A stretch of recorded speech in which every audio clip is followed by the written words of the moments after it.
Hey guys, welcome back. I hope you're having an amazing day. Let's get right into the stories. The first one is an entitled People story. I never imagined that my life would spiral into such chaos, with my own mother-in-law at the center of it all. This is the story of how my mother-in-law orchestrated a diabolical plan, leading to my arrest and nearly destroying my life. Buckle up because this roller coaster ride isn't for the faint of heart. It all began with the passing of my beloved uncle, who bequeathed his house to me. At the time, little did I know that my conniving mother-in-law was scheming behind my back, forging documents to claim ownership of the property. Unbeknownst to me, she harbored a deep resentment towards me even before I married her daughter. She had hoped for my wife to marry a wealthy suitor, not a man like me.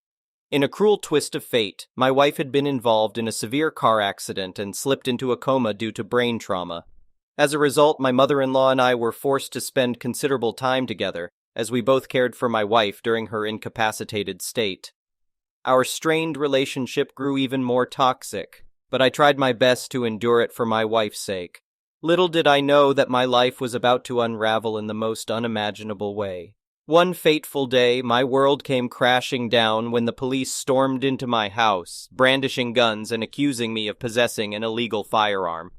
I was dumbfounded. I had never owned a gun in my life. Despite my protests, they ignored my words and charged me with possession of an illegal firearm, trespassing, and theft of the house. In the eyes of the law, I was nothing more than a criminal, as my mother-in-law had cunningly manipulated the situation to her advantage. With my wife still in a coma, I had no one to advocate for me. Fear gripped me as I contemplated the prospect of spending years in prison for crimes I hadn't committed. Fortunately, the authorities decided not to detain me pending the resolution of the case. They released me, allowing me to seek legal representation and prepare for the impending court battle. However, I couldn't return to my home, which my mother-in-law had shamelessly occupied, tossing my belongings out like discarded rubbish. The rage and despair within me surged, but I was determined to prove my innocence and expose my mother-in-law's treachery. Although I was not a wealthy or highly educated man, I possessed a sharp mind. I knew I had to find evidence to support my claims and clear my name. I focused on two crucial aspects: disproving my mother-in-law's alleged travel to a neighboring country and obtaining fingerprints from the weapon she had planted. These pieces of evidence would be pivotal in unmasking her deceit. Fate smiled upon me when a benevolent favor from one of my uncle's friends, a lawyer, offered his expertise pro bono. Together, we launched a full investigation, scrutinizing my mother-in-law's travel history and collecting fingerprint samples from the weapon. It was a race against time to unearth the truth and secure my freedom before it was too late. Eventually, the pieces of the puzzle fell into place. The police discovered that my mother-in-law had indeed recently traveled to the neighboring country where firearms were readily available. Furthermore, the fingerprints retrieved from the gun conclusively implicated her, not me. The tide had turned, and the authorities finally started to believe my side of the story. Unable to provide legitimate documentation to prove her ownership, my mother-in-law's web of deceit unraveled further.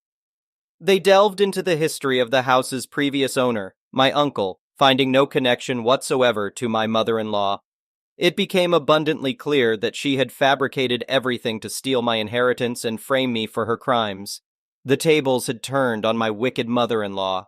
The police dropped all charges against me and redirected their focus onto her. In addition to the illegal possession of a firearm, she faced severe consequences for forging official documents, an offense that carried a significant jail sentence. Finally, justice would be served. I filed a lawsuit against my mother-in-law to reclaim the lost possessions and bring her to financial accountability. Unable to afford a competent lawyer, she stood defenseless in court, with her actions haunting her as she faced the consequences of her malicious intent. It was a bittersweet victory knowing that justice was served, but the damage had already been done. After months of tumult and instability, I could finally return to my rightful home. The feeling of relief washed over me as I stepped through the door, knowing that I had reclaimed what was rightfully mine. However, the scars left by this harrowing experience would forever remain. The next one is a pro-revenge story. This happened around 20 years ago. Our family owned 2 apartment buildings, each with 3 units. We lived in 2 of them and rented out the other 4. There were nothing but these 3 flats lining both sides of the road for about a mile. Not all of them had parking. On the side streets, there were houses and very little street parking. We had more land than most of these units because it was also our home, so we had parking for around 16 cars. Everything was fine for literally decades. Then cars started appearing in our parking lot that were not from our tenants. One day I blocked one in. When I went outside, I saw that this a-hole had driven through our bushes and across the yard to get out. I called the cops, but there was nothing they could do. So I called a tow company and had them put up signs. We would have to call them to have a car towed. The signs seemed to work. No more random cars. Until New Year's Eve one year. I arrived home, and every space was filled. There were even cars on the street, blocking in the other cars. I was beyond pissed.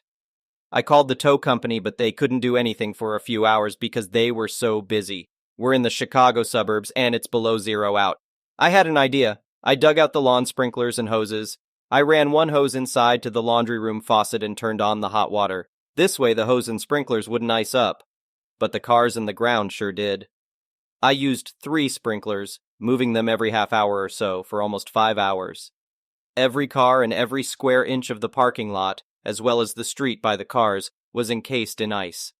I made it a point to spray ice into the locks, between the window seals and glass, and in the grills. Then I put away the sprinklers and hoses and went to bed. At 4 a.m. there was furious pounding on the doors and nonstop ringing of doorbells.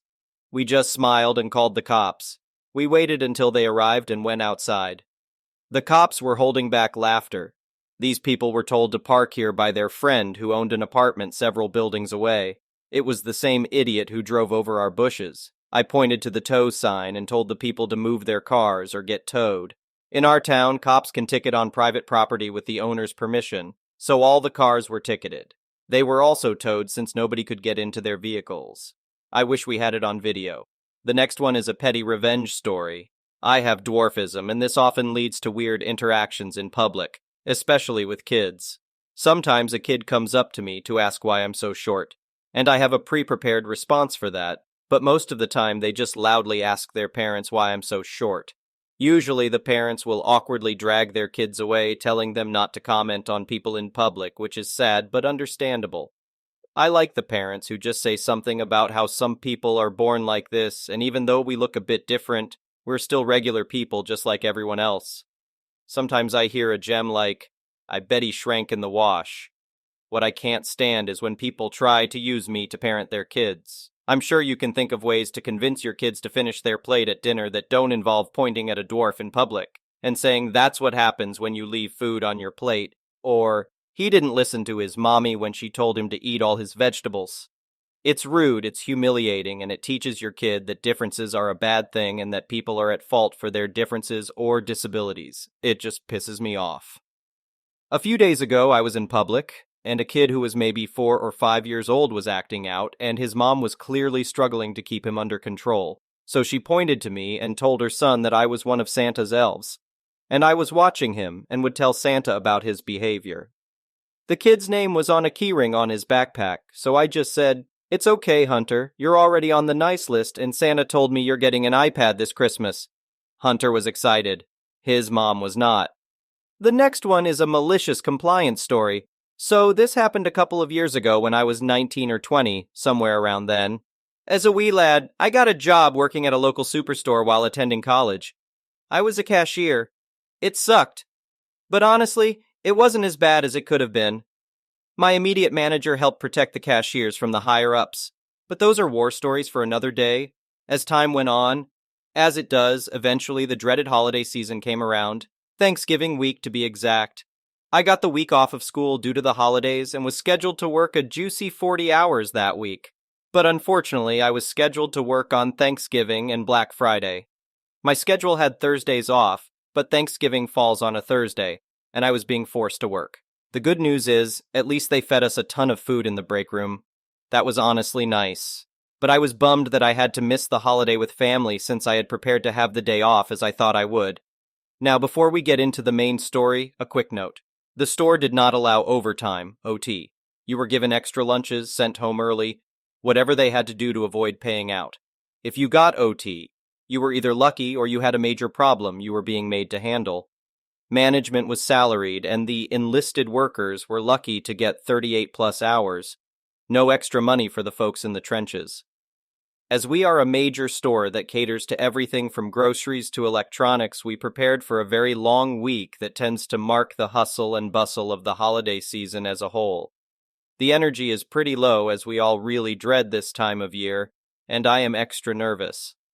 This is my first retail job on the front lines during the holidays, and I heard all the horror stories about what is coming.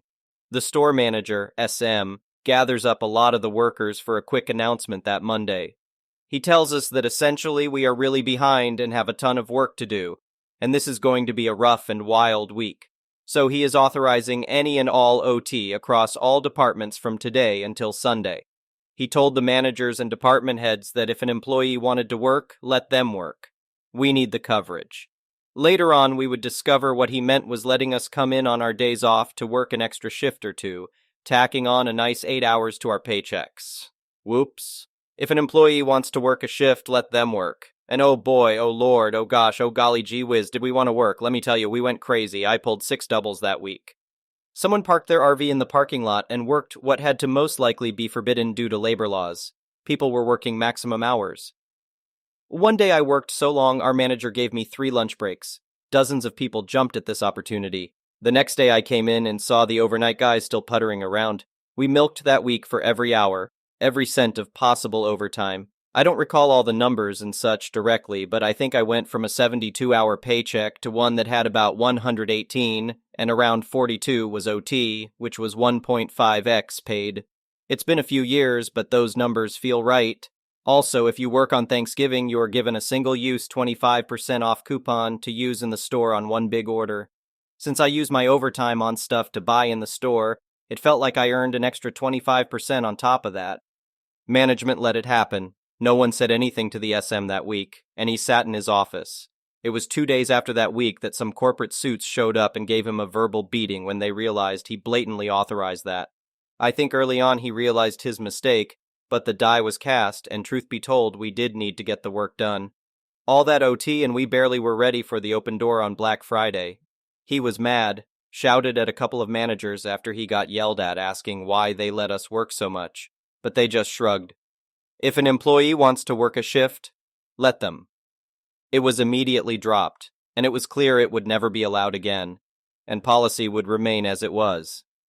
I bought a TV, a month or more of groceries, Christmas gifts for everyone, a new car battery, 2 new tires, and some random things here and there for myself. It was worth it. I'd do it again in a heartbeat. The next one is an entitled people story. Having a family that knows about your Reddit account has its disadvantages. Yesterday, my sister called me after I got off work to ask if comments were still coming in.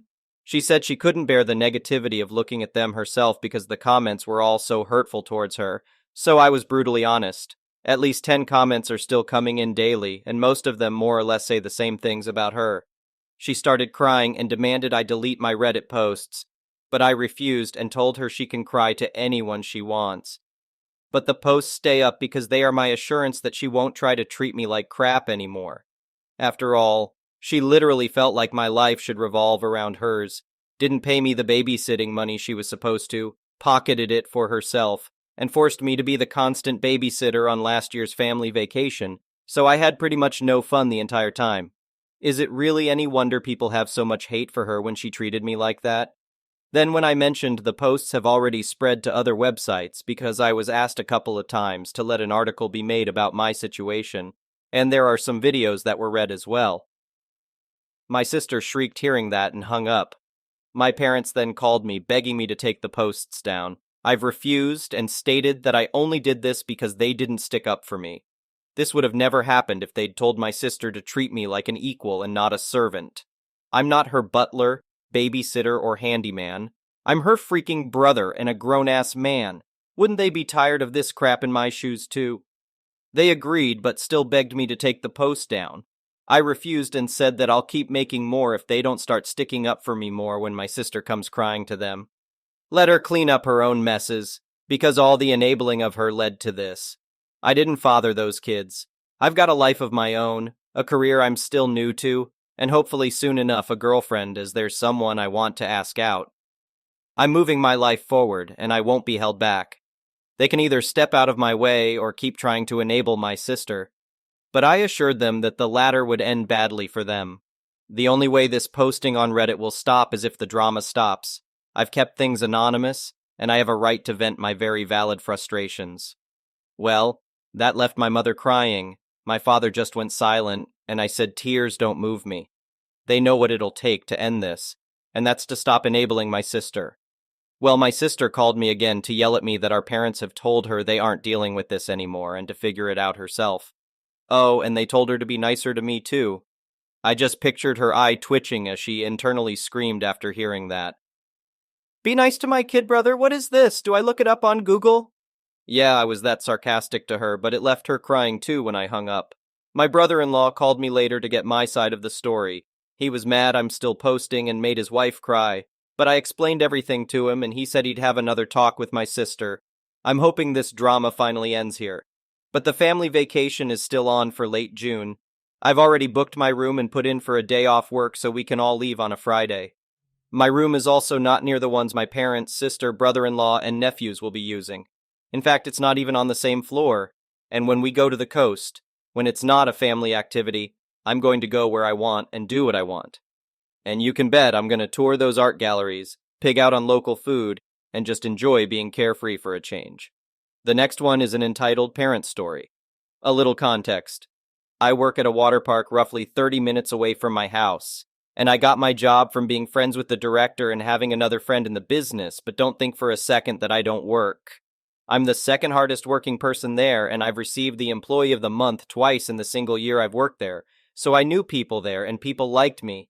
I don't particularly like kids, but I can handle them well enough. The water park also has two sections, the kids' side and the adults' side. This story takes place on the kids' side of the park. All of my fellow employees hate working on the play structure. It has a slide and kids are annoying, so I decided to take it for the day, take one for the team, you know. So I was up in the play structure, and my job was to send kids down the slide when it was safe for them to go. This little girl comes up to the top and wants to go down. I wait a second until I see the other kids start to get out, then turn to tell the girl she can go, but she's already halfway down the slide. She nearly hits the kid because he was slow to get out. She comes back up and I kneel down and say, "Hey, that was dangerous. You could have hit that kid and both gotten hurt. Please wait for me to tell you when it's safe to go down the slide." She nodded and actually followed my instructions. But this is when she broke the rules again. At the entrance to the play structure, there's a sign that gives the rules. Wait for the worker to let you go down before going down the slide, and you aren't allowed to go face first. She decided to ignore Rule 2 and went down face first. She came back up again, so I knelt down again and said, "Hey, you can't go down head first. You could hurt yourself." She nodded and then went down head first again, anyway. The play structure works on a 3-strike system, so as that was her third time breaking the rules, I had to kick her off the slide.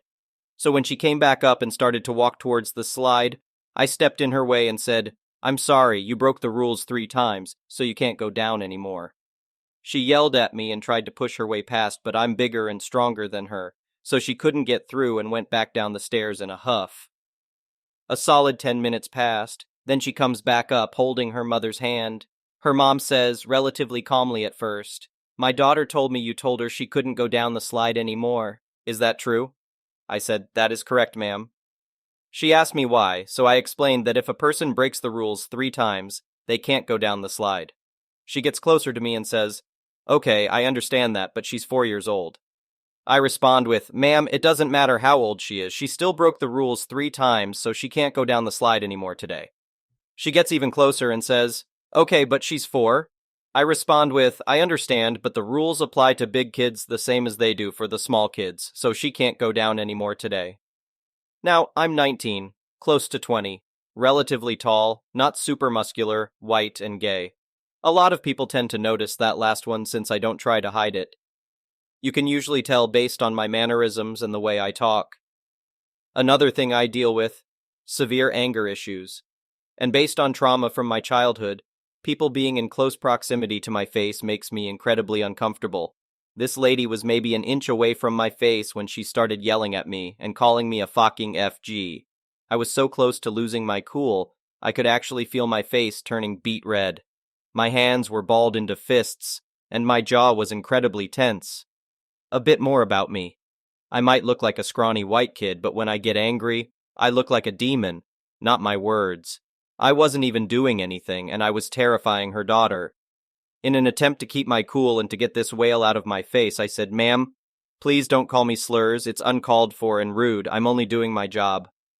To my surprise, she actually got out of my face, scoffed, and said, "Let's go find someone in charge." Apparently, she had a day pass because I saw her later that evening talking to my manager. She looked over and saw me cleaning, and I just heard, "That's him!" My manager, Herm, who hates me by the way, comes over to me and asks me if I assaulted this woman's daughter. I, of course, said I didn't.